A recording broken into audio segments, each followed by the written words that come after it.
saya akan menjelaskan materi tentang mata kuliah promosi kesehatan. Yang pertama akan saya mulai dengan pengertian promosi kesehatan. Nah, menurut pengertiannya, promosi kesehatan yang tertuang dalam Piagam Ottawa dan kemudian diperbaharui oleh WHO, dinyatakan bahwa promosi kesehatan adalah proses pemberdayaan rakyat individu dan masyarakat yang kemungkinan mereka mampu mengendalikan determinan kesehatan sehingga dapat meningkatkan derajat kesehatannya sendiri.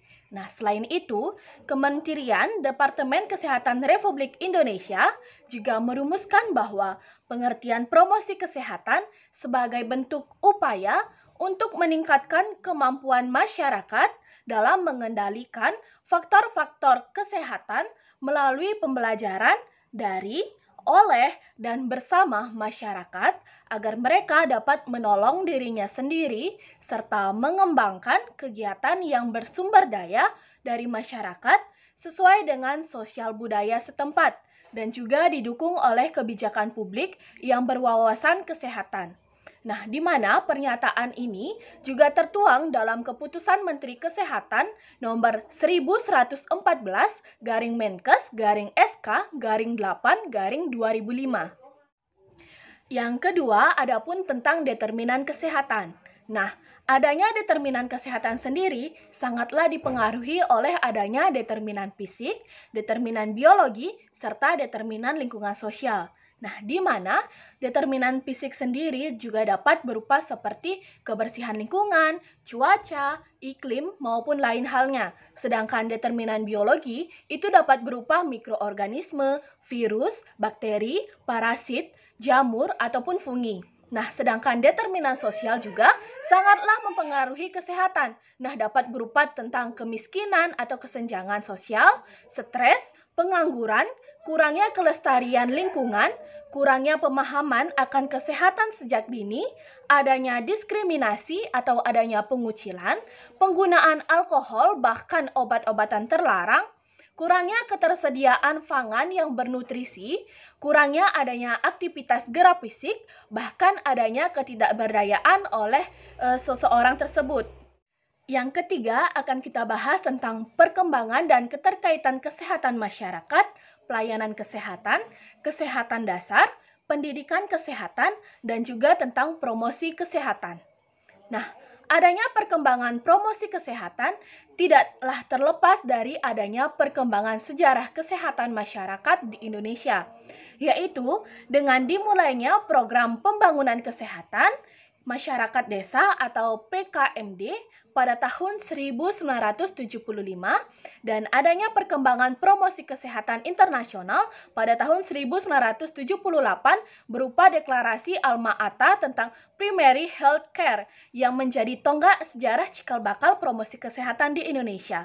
Nah, kemudian istilah health promotion atau promosi kesehatan mulai dicetuskan pada tahun 1986 ketika diselenggarakannya konferensi internasional pertama tentang health promotion di Ottawa, Kanada, yang menghasilkan Piagam Ottawa dan memiliki 5 butir rumusan upaya promosi kesehatan, yaitu yang pertama adanya kebijakan berwawasan kesehatan, yang kedua lingkungan yang mendukung, ketiga reorientasi pelayanan kesehatan, keempat keterampilan individu, dan yang kelima adanya gerakan masyarakat. Baik, sebelum terlahirnya promosi kesehatan, maka telah ada yang dinamakan pendidikan kesehatan. Akan tetapi pendidikan kesehatan kemudian digantikan atau diartikan luas menjadi promosi kesehatan karena agar para penyuluh atau pendidikan kesehatan masyarakat menjadi lebih sadar tentang perlunya sebuah pendekatan positif dalam pendidikan kesehatan terlebih dari sekedar mencegah penyakit, serta menjadi kenyataan bahwa pendidikan kesehatan akan lebih berdaya jika didukung dengan seperangkat upaya seperti legal, environmental, dan regulatori. Nah, selain itu, karena determinan kesehatan tersebut tidak bisa diintervensi dengan pendidikan kesehatan, tetapi harus lewat regulasi dan legislasi melalui upaya mediasi dan advokasi.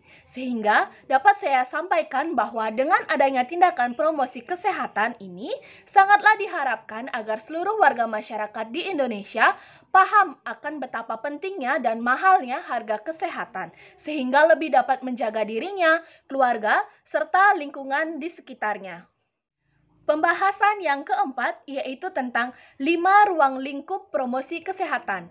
Nah, adapun ruang lingkup utama sasaran promosi kesehatan ini adalah perilaku, akar-akar, hingga lingkungan yang berpengaruh terhadap perilaku. Nah, sehingga upaya promosi kesehatan adalah untuk menciptakan kondisi yang memungkinkan masyarakat untuk berperilaku sehat dan membuat perilaku sehat sebagai pilihan yang mudah untuk dijalankan. Nah, adapun 5 ruang lingkup promosi kesehatan, yaitu yang pertama, ruang lingkup berdasarkan area masalah, yaitu ruang lingkup upaya promosi mencakup berbagai ideologi dari kesehatan dan penyakit seperti kesehatan ibu, kesehatan anak, kesehatan infeksi menular, penyakit tidak menular, kecelakaan, dan bencana, serta kesehatan manula. Yang kedua tentang ruang lingkup berdasarkan tingkat pencegahannya. Karena masyarakat berada dalam berbagai status kondisi, maka promosi kesehatan haruslah bersifat komprehensif.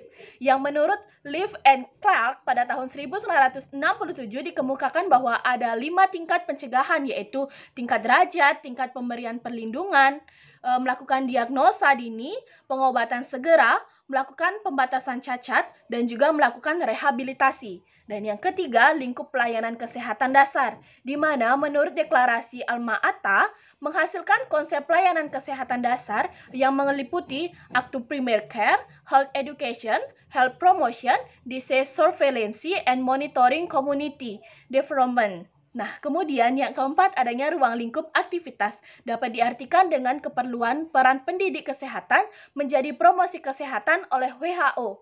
Juga menggambarkan luasnya ruang lingkup aktivitas promosi kesehatan seperti dengan dibuatnya kebijakan publik yang sehat, menciptakan lingkungan yang mendukung, memperkuat kegiatan masyarakat, mengembangkan atau menumbuhkan keterampilan pribadi, dan berfokus pada orientasi pada pelayanan kesehatan. Kemudian, ruang lingkup perilaku kesehatan, di mana ruang lingkup ini digunakan untuk mengukur seberapa besar tingkat perilaku kesehatan individu yang menjadi unit dari analisis tersebut. Pembahasan yang kelima akan membahas tentang visi dari promosi kesehatan, di mana promosi kesehatan telah menjadi bagian dari program kesehatan masyarakat di Indonesia. Nah, yang harusnya nanti mampu menjaga dan meningkatkan kesehatan tersebut. Sehingga adapun visi dari promosi kesehatan ini yaitu adanya kemauan, artinya adanya kemampuan dalam diri untuk memelihara dan meningkatkan kesehatannya. Yang kedua ada mampu, artinya mampu untuk tumbuh serta adanya kemampuan dalam diri untuk terus memelihara dan meningkatkan kondisi kesehatan tubuhnya. Yang ketiga adanya peningkatan kesehatan, artinya mau dan untuk mampu untuk meningkatkan potensi dan keadaan kesehatannya sendiri. Baik, sekian video saya yang membahas tentang materi promosi kesehatan. Semoga bermanfaat dan sampai jumpa di video selanjutnya. Terima kasih.